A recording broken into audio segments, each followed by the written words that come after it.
We do certainly want lots of interaction on our webinar, so we hope you join us. You'll see on your GoToWebinar tab a section for questions. Please type in your questions, and as I said, I will be moderating those. And if there's a pertinent question, I'll jump in and interrupt Rodney. Otherwise, we'll get to all your questions at the end. We certainly hope you also complete a survey at the end of the webinar that you get when you sign out, and in an email, give us some more information on how to do this better. So I'd just like to give you a quick introduction to the MBA Roundtable and some information about who we are. I see many familiar faces, and I see some unfamiliar names on the list, so it's so great to have you here. The Roundtable, we've been around for almost 20 years. We are a global association of business schools, and our primary focus is to drive curricular innovation in the MBA program space. We do a lot of different things, and really what we do with them is we have a major event. We have our symposium every year that takes place in the fall. We'll give you some more information about that. We do research, we do webinars like this, and we've been having a growing body of workshops as well. And one of the things that we would like to do, and I'll jump, if we can jump to the next slide, is that we do a lot of work with a lot of partners. So one of the things that I'd like to share with everybody is we work with a lot of different organizations to drive our mission, and I just always like to thank our partners for helping us to do that. Many of these names you'll recognize are organizations that some of you will belong to as well. And with that, I think we will, oh boy, I wanted to just give, while I've got everybody here, I wanted to share some really exciting news that we will be launching in just a couple of weeks. And some of you may have heard this, but we have been participating with the Forte and the Case for Women in an initiative to improve the diversity inclusion of the curriculum in the MBA programs. And we are about to launch a case competition to drive more cases with a female protagonist. And we are so pleased to announce that there's going to be a $15,000 prize for 3 categories, and we will be making that announcement in March. So if you want to learn more, if you want to be on our mailing list, please contact us and we'll give you that information. And with that, I'm going to turn it over to Rodney, who can share some information about himself and his wonderful MBA News Digest, and tell us all the exciting things he's discovered happening in 2019, and we might pick on you to make some predictions for 2020. Okay, Jeff, thank you very much. I've been involved in GME for more years than I really care to count. As a matter of fact, I was drafted into my first GME program management role. The dean called on a Friday afternoon, and by the following Monday afternoon, I was the director of an MBA program that was in the process of onboarding its second intake. Now, I learned everything on the job that year and the years that followed. Which is not unlike what many of you are doing today or have done in the past. Now, what I want to do today is to share with you a resource that will help you save time, I think advance your career and grow your program. I call it Developments Driving Graduate Business Education Curriculum Change. Now, this is the name of a report that I published. The report is published quarterly and focuses on the previous 12 months. Now, this is a resource that actually I wish I had had when I first became a GME program leader. Our objectives today to reflect on 2019 and see what we can learn from what happened in 2019. So I want to offer some suggestions for how you may want to address some of the program management and curriculum issues you're facing. I also want to respond to any of your questions. Jeff's already told you how to take care of that and ask those questions. And finally, I want to help you start thinking about 2020. To get us started, however, I want to share with you what I do so that you can see what is behind what I'm sharing with you today. So basically, this is what I do for the MBA News Digest subscribers. Now, the first 2 bullets involve finding 16 articles that are worthy of sharing each week. Often, I'll sift through 200 to 300 articles per week to find the ones that I think are relevant for program leaders and team members, which I share as the free weekly intelligence brief. Then I take all of that, I consolidate the weekly briefs into a quarterly report, and then I share a digital copy of the report with subscribers. Now, starting this year, I will also be hosting a quarterly webinar where I discuss the report and give attendees the opportunity to ask questions. At the same time, I also share the report once a year here via this webinar, and sometimes I'm asked to meet one-on-one or in small groups, and I'm more than willing to do that with any of you. And finally, I write some articles that focus and address program management issues. Topics often come from the weekly or quarterly briefs or conversations with subscribers. Now, let's take a look at the topics that I've chosen for us today. I've selected 10. I selected these topics. The context that I want you to use as we're going through today's discussion is from a program manager's or a team member's perspective. In other words, what does this mean for you and your particular program? The first topic drove a lot of change this year, and the next 4 show how you all reacted to that change. The last 5 topics are gonna cause program change and curriculum change going forward. It depends on how much we embrace some of these topics or develop an understanding as to how much change will occur. So let's get started. I identified more than 50 articles that were enrollment related during 2019. Most of the focus was on US enrollments. Now, these 6 articles are representative of the media's view of what's happening to us. It is a bit US centric, but they think the MBA is in a crisis. Elite programs are seeing a steep drop in applications. International student interest in US programs is declining. B schools are to blame for all of this, and programs everywhere but America are thriving. Now, this is how the media ended 2019 for us. Pretty exciting stuff, isn't it? Makes you really want to be a GME program leader and a team member, doesn't it? Well, enrollment performance did bring about change. So how did you all react to this enrollment crisis? Well, you created new courses, concentrations, certificates, new programs, degrees, specialized degrees, and new delivery channels. The numbers in parentheses are the number of articles I archived about those specific topics. So you can see there was quite a bit of activity during 2019. Now, before we move on, there were 2 other noteworthy reactions that I want to share with you. First was 2U, the OPM.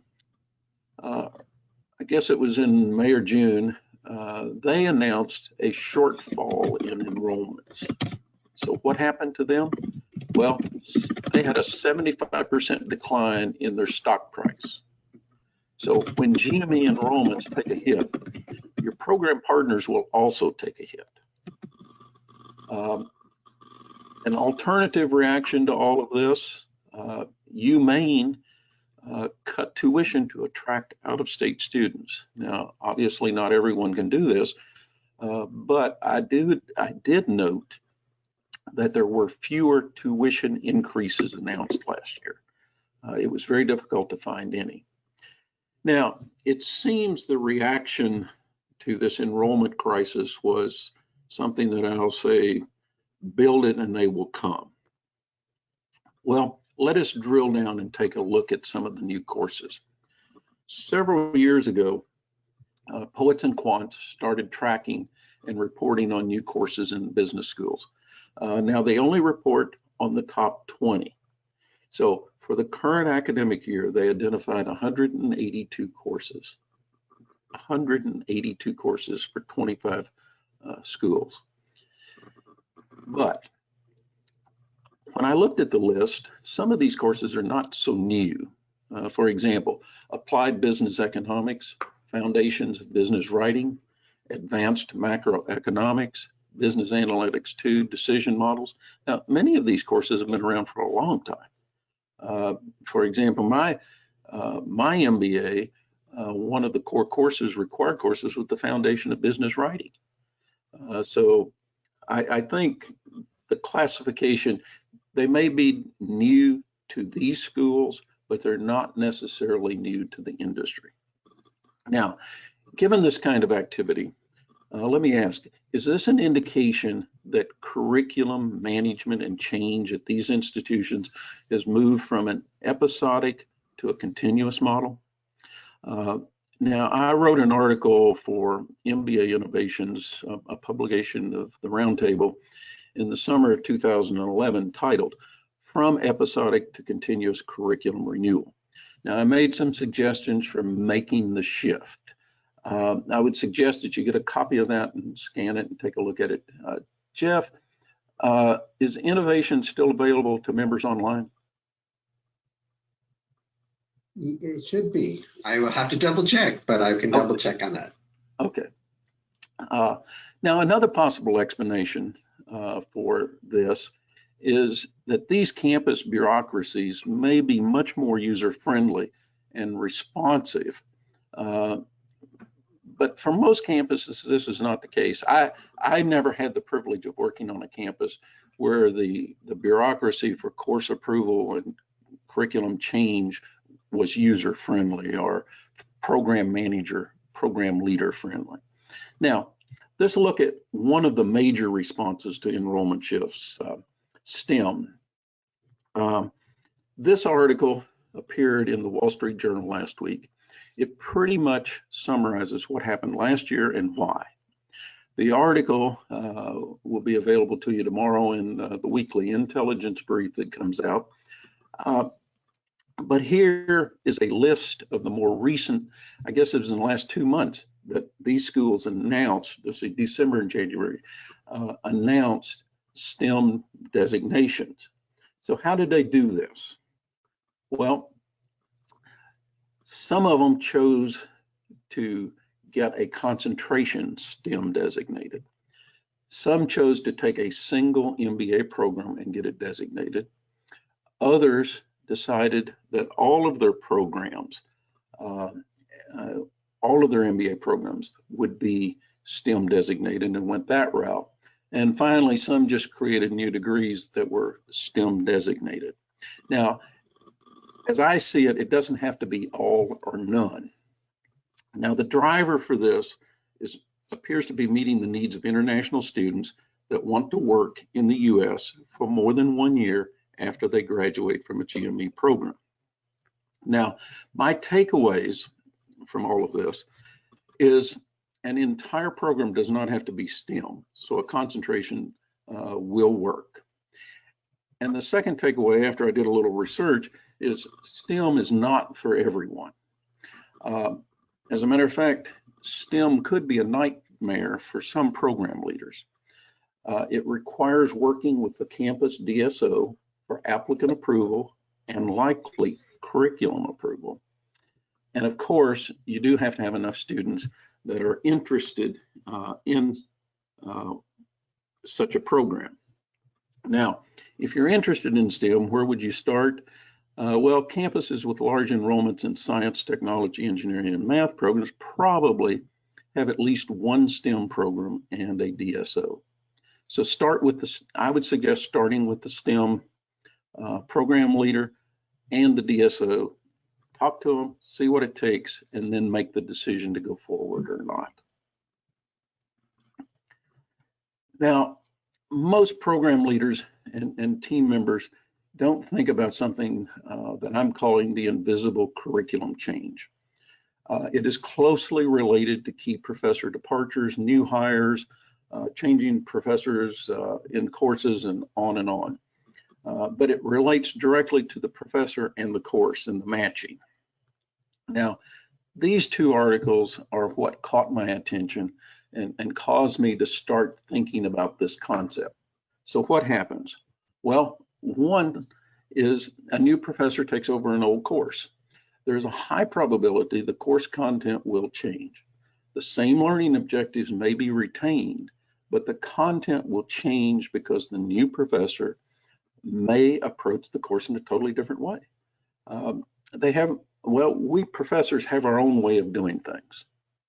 Now, when I was responsible for a GME course and was the only professor teaching that particular course, I revised the course each time I taught it.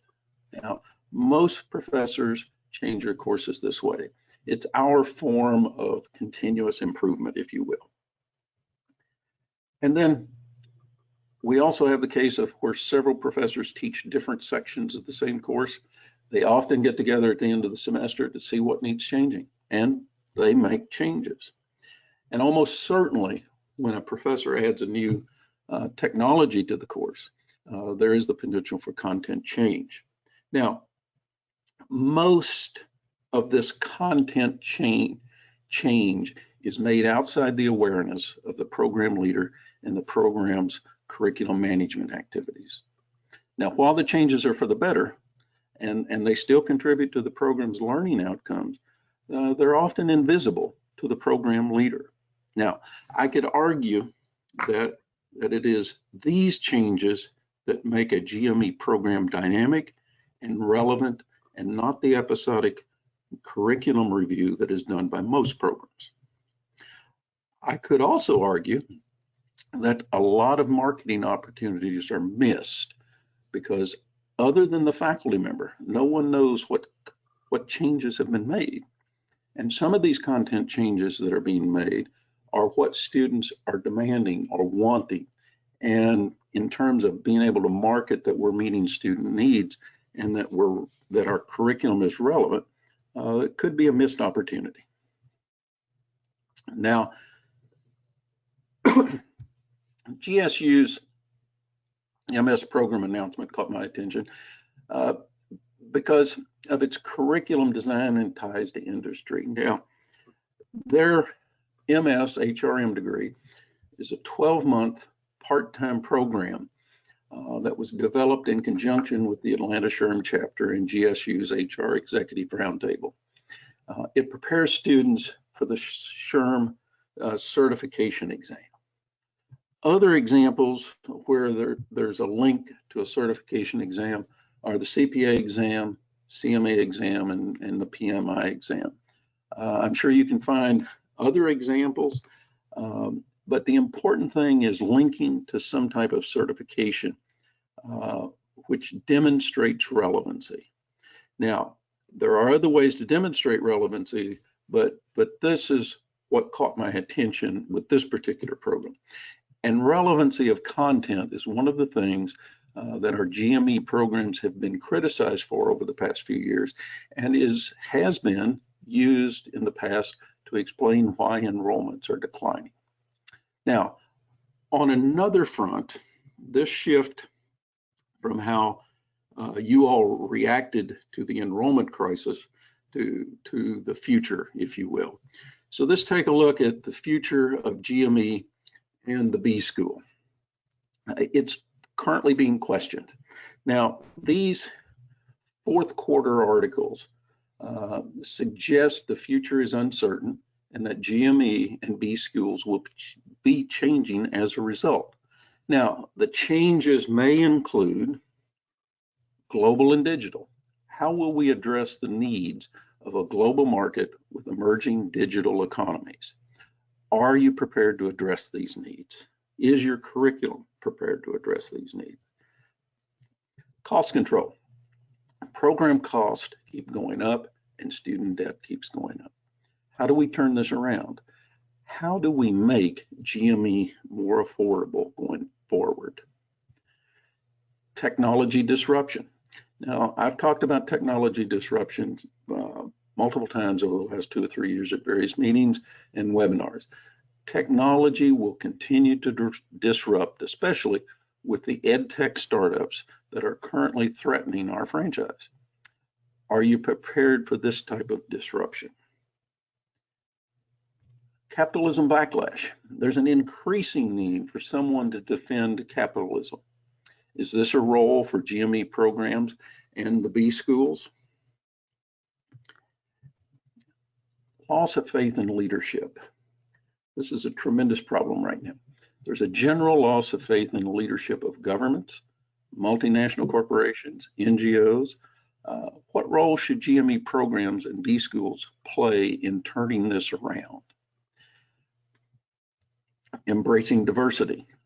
I believe the current view of diversity is very myopic and siloed. A broader view of diversity is going to be needed, I think. Should GME programs and B schools foster this broader view?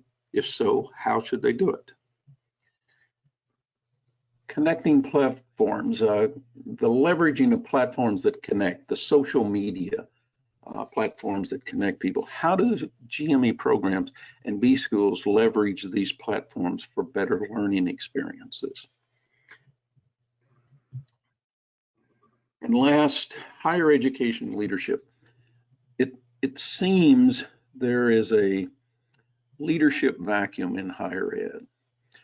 It's evident at the program level, it's evident at the B school level, it's evident at the institution level, the state level, and at the national level. So do we have too many caretakers in these leadership roles? As a program leader, let me ask you, are you thinking and doing, or are you just doing? I believe if you're just doing, you're in a caretaker role. Now, these issues, addressed or not, will result in change. You can lead the change efforts, or I think you can be reactive to it, or you can be proactive. So what will you do as we go forward? Personal versus professional development of students has always been a challenge. Now, these 4 articles acknowledge that our students need some personal development in addition to the professional development provided by our GME programs. Educating the whole person may well drive some of what we do in the future. Now, getting your arms around the whole person can be a challenge. I follow the work from the book Well-Being, the 5 Essential Elements by Rath and Harder. It's based on research conducted by the Gallup organization. The Gallup research is a good starting point, and these articles point out that not all personal development needs addressing in the classroom. But as you can see, these 5 elements, the way they use them, our MBA programs directly impact these 5 elements, particularly during the period the students are earning their degree. So should we help them work their way through well-being issues while they're enrolled in our programs, or should we just ignore it and assume it's their responsibility?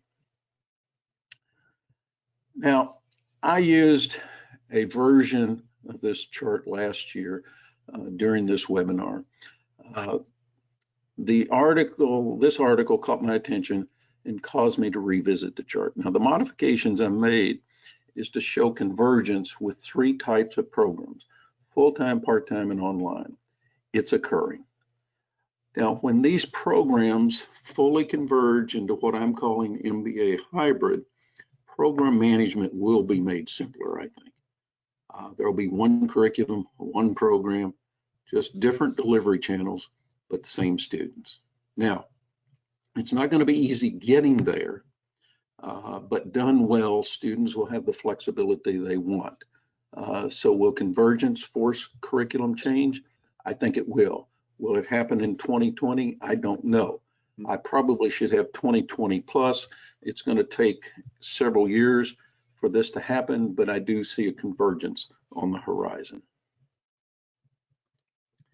Now, these 3 articles cause me to ask, are we making research-based decisions about the curriculum and pedagogical changes we are making?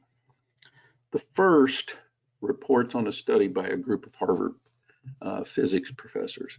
Now, this article addresses the long-standing question of why students and faculty remain resistant to active learning.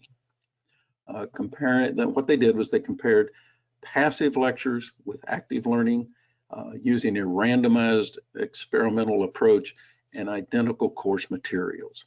What they found is that students in the active classroom learn more, but they feel like they learn less. Now, this is the type of research that should bring about the pedagogical change that we often search for. The second reference, not really an article, but a dissertation, a PhD student in business administration at Northwest University in South Africa. Now, this study describes the formulation, implementation, and evaluation of a strategy for engaged learning in an MBA program, where the engaged learning strategy was developed from first principles. It was implemented during a 6-month intervention in a single course, an MBA operations management course, and then evaluated through a mixed method study. The third reference is a master's thesis. The researcher was an MPA student, and the research included MPA students and MBA students as study participants. Now, I share these articles to point out that it's difficult to find academic research in the US to support curriculum change. When I do,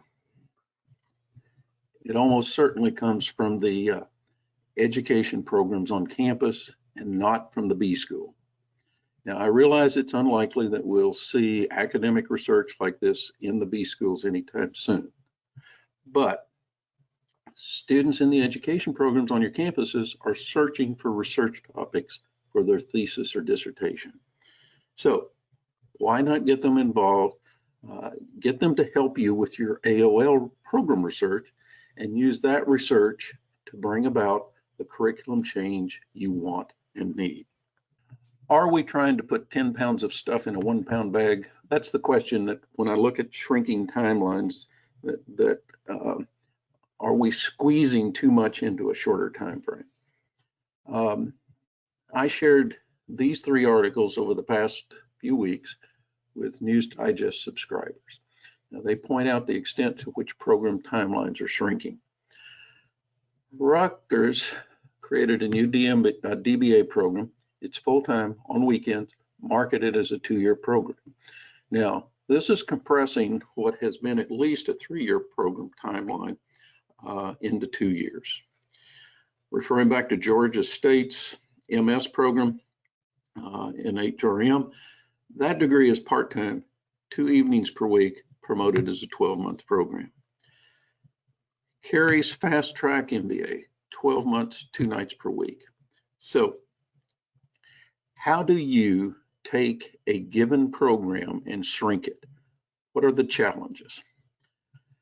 I look at it as having to address these 5 program parts: content prioritization, logistics, faculty, admission standards, and prerequisites.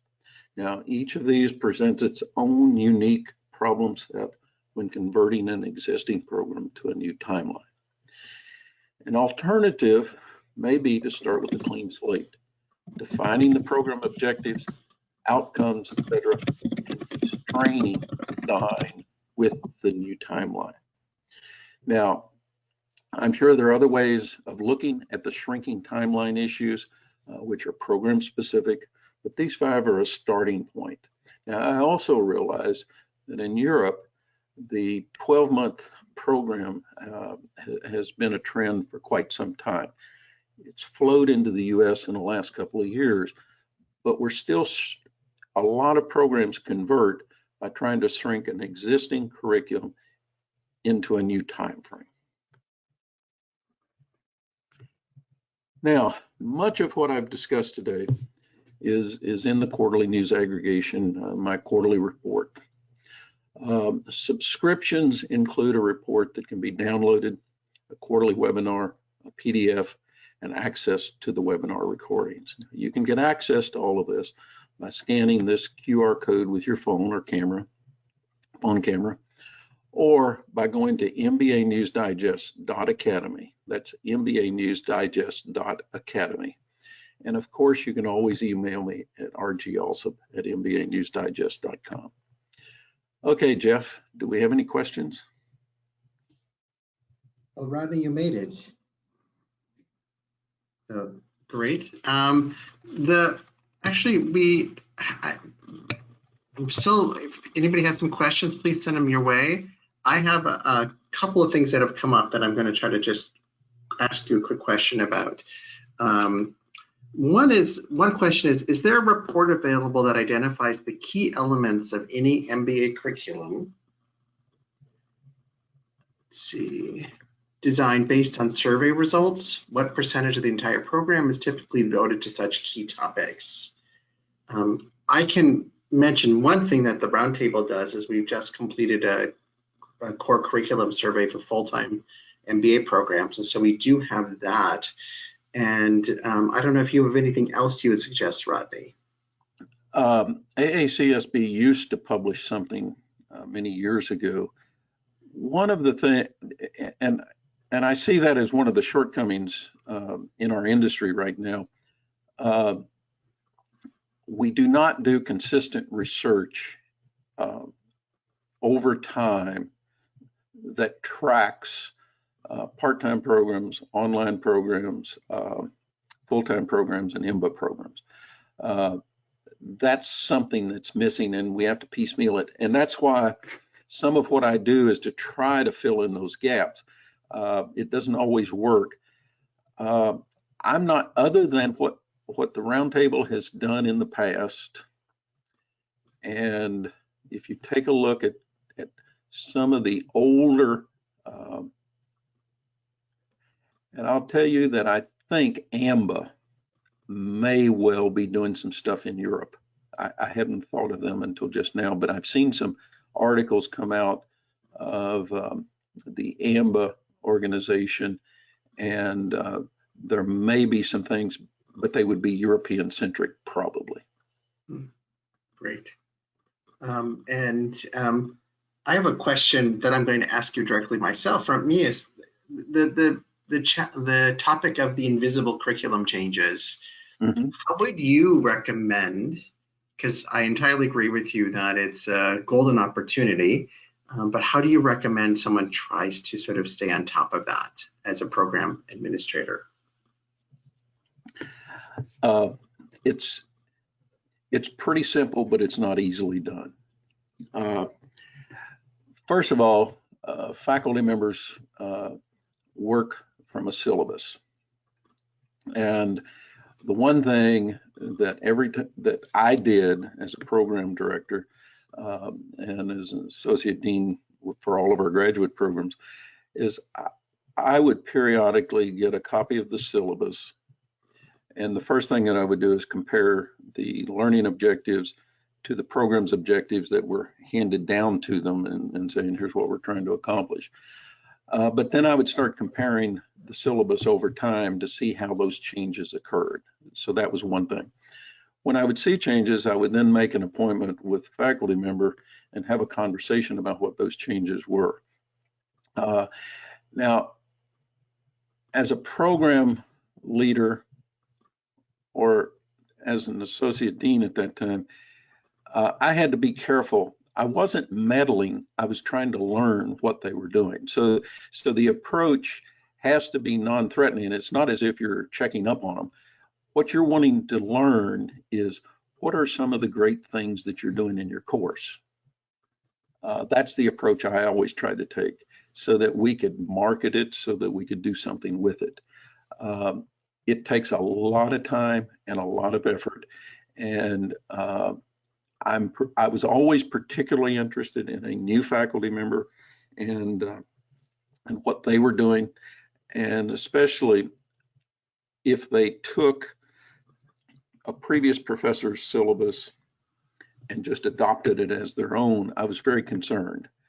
I was concerned because I think there was the danger that they were lecturing and not really facilitating or teaching. Yeah. The Roundtable's initiative around diversity and inclusion has created a challenge, because what a lot of programs want to do is just really look at the curriculum from that lens. So how do you audit what's actually happening and being delivered in the classroom in terms of, say, female protagonists represented in cases, guest speakers, those types of things. And it's a lot of tough questions. It's a very challenging process that Now, people have talked about. yeah. Now, when I took over, when I was appointed our MBA program director, I sat through every lecture for 3 years in a row. I attended every class that the executive MBA program offered and sat in with the students, both new intakes each year and the older intake, previous intake. And I did that for two reasons. Number one, I didn't have much of a clue what I was doing when I got into that job. But number two, it got those faculty accustomed to me being in the room with them. Okay. And it became a habit. I could walk into the classroom halfway through a lecture and a professor wouldn't miss a beat. I mean, they just kept going. And so it's building a relationship with the faculty, which is easier said than done, because we as program leaders have all kinds of other demands on our time. And establishing a relationship with a faculty member whose focus is divided between research and publication and getting tenure and teaching is very difficult. So it takes a lot of effort. So the relationship is part of it as well, Jeff. Sure. Here's a question for you, and I'm just going to read it. I have been hearing informally that some B schools are allowing companies like Amazon and Google to come on campus to co-teach analytics, operations, etc., courses alongside faculty. Have you heard about this? And what are your thoughts about having B skills move in this direction as a way of incorporating more real-world cases in the classroom? Well, yes, I've heard of it. And I know that I have pushed out maybe 15 or 20 articles in the last 2 years about it. But there's two ways of looking at that. The way I have been looking at it is the school, the program, did not have the expertise to teach. Maybe it's business analytics or fintech or AI or whatever. And they use this as an approach to build the bench strength that they need to actually manage that component of their program. So they established a relationship with as local a company as they could find that was involved in this. Now, I know that the accounting firms, Pricewaterhouse, KPMG, and so forth, have been pushing out the business analytics to faculty. There was a selection of 10 or 12 business schools that they became partners with and supported those schools with their business analytic material, their software platforms, analytics platforms, and some of the partners and some of the staff worked with faculty developing that expertise. I think it's a great way to build a partnership. It's also a great way to build bench strength. One of the things that I think we have to recognize in our industry right now is what's happening outside is occurring at a faster rate than what we're able to integrate inside into our curriculum. One of the ways to shorten that cycle is to build a relationship with a company that is actually doing this stuff and is willing to share and help us bring it into the classroom. So I think it's a big plus. I would definitely agree with you. Here's a question, or somewhat maybe a little more clarification. Would you please say a bit more about Future, one of your 10? RE, A, global digital, and B, leveraging platforms that connect. Okay. Let's talk about the digital economies first. What we're seeing is technology is driving a lot of change in industry, and we're seeing, I think it's called the fourth industrial revolution now. The technology revolution that we're encountering, the information revolution, the digital or the analytics and so forth, all of that is coming about. And our students are going to be working in these industries, in these economies, for companies and so forth. So what I see as the biggest challenge is how do we keep teaching content that will prepare our students for 2, 3, 4 years from now versus a year from now versus now or versus yesterday. So that's where I'm thinking in terms of the global economies. Now, our students are coming from everywhere and going everywhere. They're being placed all over the world. And that's one of the things that I've discovered in the last few years is that our GME industry is global, and it's impressively global. When you start looking at what other programs outside of the US are doing, it's absolutely amazing how they are on the cutting edge of certain things and that the US is lagging behind. So I think that's part of it as well. And the other one was leveraging the platforms, the connecting platforms.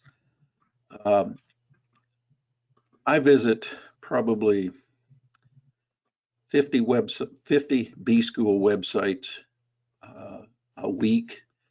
I probably review Facebook, Twitter, and others on a weekly basis, LinkedIn and so forth. And I really don't see a proactive approach in its use. Now, there's 4 or 5 schools that I would benchmark against and say, yeah, they're really doing some good things. For the most part, everyone think it is using a pretty passive approach to leveraging these connecting platforms. And all of these social platforms were built for engagement, not passivity, if you will. Great. We've run through our questions, Rodney. I was going to just say one last call out for questions if anybody has a last question. And just to reiterate that these slides and the recording of this webinar and the slides will be available on both the MBA Roundtable website and through MBA News Digest. Correct, Rodney? Correct. Correct. So just quickly, I wanted to thank everybody for attending our webinar. Thanks again. This is always one of our biggest webinars of the year, and I always like to thank Rodney for doing all this great work. And can't tell you how many times I use the MBA News Digest, so I can't recommend his resources enough. We hope you join us for some of our upcoming webinars. Every other year, the MBA Roundtable supports an Innovator Award. And in 2019, we awarded our award to 2 institutions for the Asia School of Business and the Colorado State for their Impact MBA. And we will be featuring them in our webinars. So please hope you join us for those. I also wanted to point out that I know that Rodney mentioned the topic of STEM. The University of Rochester was one of our finalists and has agreed to do a webinar about their STEM program and how they were able to develop, and I believe they were the first designated STEM MBA. So please keep an eye out for that as well. And we always like to invite you to save the date and certainly join us for our annual Curricular Innovation Symposium for the Roundtable. We will be at the University of Georgia on October 29th through 30th. And Rodney will be there to join us as well, right, Rodney? Absolutely. And as part of that, if we just jumped, I think, to the next slide, Rodney, and that we're excited to try something a bit new is as Rodney talked about, the idea of credentials, badges, and certificates is a huge topic that we're coming across and how their role fits in terms of both MBA pipeline to curriculum design to lifelong learning for our students. And so we are opening up a forum and building that content. That'll be the morning of Thursday, October the 29th. So keep an eye out for that as well. And then, of course, follow us on LinkedIn and Twitter. So we will be posting the recordings of this as soon as it's ready. So in the next couple of days, keep an eye out for that. Please respond to the survey when you receive it. So we'd love to get your feedback on how we can make these webinars even better. And Rodney, do you have any closing parting words that you'd like to share with us today? No, other than feel free to reach out to me and just ask a question. If you didn't, if after you start work in an hour or so, or a half an hour or whatever, and a question comes up about what we talked about today, feel free to just send me an email and I'll be glad to respond to you, or give me a call. Great. And if you have any more questions, also, if we respond to that survey, we will get you we'll get those questions to Rodney and he will respond to you directly. So thank you very much, everybody, and have a great day. Thanks, Rodney. You're welcome.